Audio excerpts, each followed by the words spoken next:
So tell me a little bit about how much it costs to make an ad, and then you guys don't work with SAG actors, I would imagine. Wait, you didn't negotiate your own check in that? No, I didn't.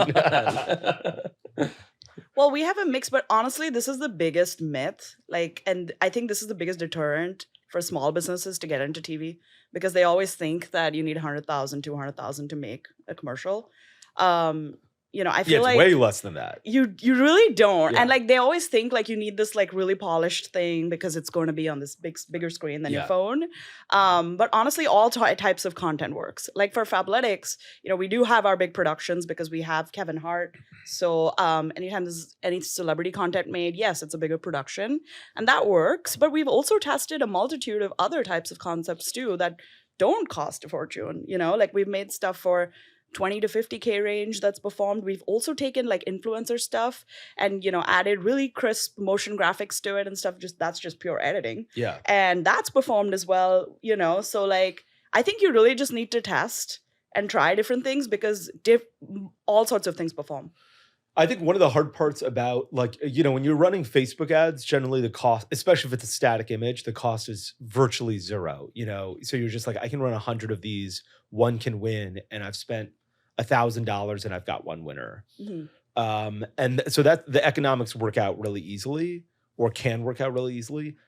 How many commercials do you shoot where you're okay, here's the one that we scale? Is it 1 out of every 10 creative scale? Is it 1 out of every 5? Is it 1 out of every 3 because you've dialed it in so well? Or is it, tell me a little bit about that. Yeah. So when we actually initially did our pilot with Tatari, we actually tested 15 different creatives. Wow. And yeah, we did. And we just had a big bank, from years of creating and stuff, and it's fashion. So we wanted to try all of this. We wanted to try the celebrity stuff we had. We wanted to try some of the product feature style. And we also wanted to try some of the influencer stuff, And then that basically gave us a good indication as to what works, which we were able to carry forward. But the good thing with TV is, with Facebook and TikTok, actually we see creative fatigue happening pretty quickly. Here, if you find a winning concept, it could actually work for years. Yeah. There's that guy we talked about, AJ Kubani. Yes. He's got that brand Lizard Flare. And that one TV commercial that they run, which is how I became aware of him, because I went down the whole funnel, has been running for 3 years, and it still says, this offer only lasts 12 hours. But I've heard the same from the Moon Pod guys. They say they'll find one commercial, and Mm-hmm. same with direct mail. If you find good direct mail and good TV, you can run it for years. Yeah. The fatigue. I have 2 brands that I've worked with where we produce their TV commercial with the same editing team that makes their Facebook ads.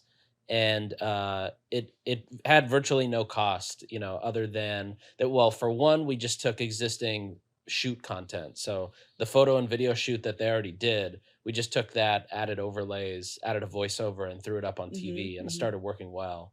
The second one, we hired an influencer mom, who was basically just a YouTuber mom, and it costed us $5,000 to produce the whole thing and edit it and ship it.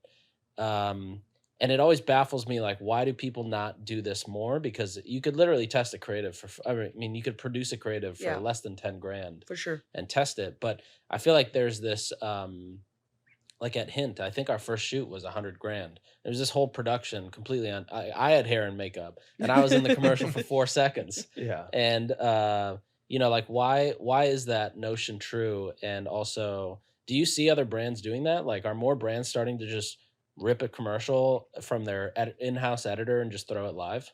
Yeah, I think, there's a few different ways to look at it. The reality is most brands probably have content on hand that would work on TV. If they're running it on TikTok, maybe if they've tested YouTube a little bit, right? That can be reformatted, and you can learn a lot about TV by just running that.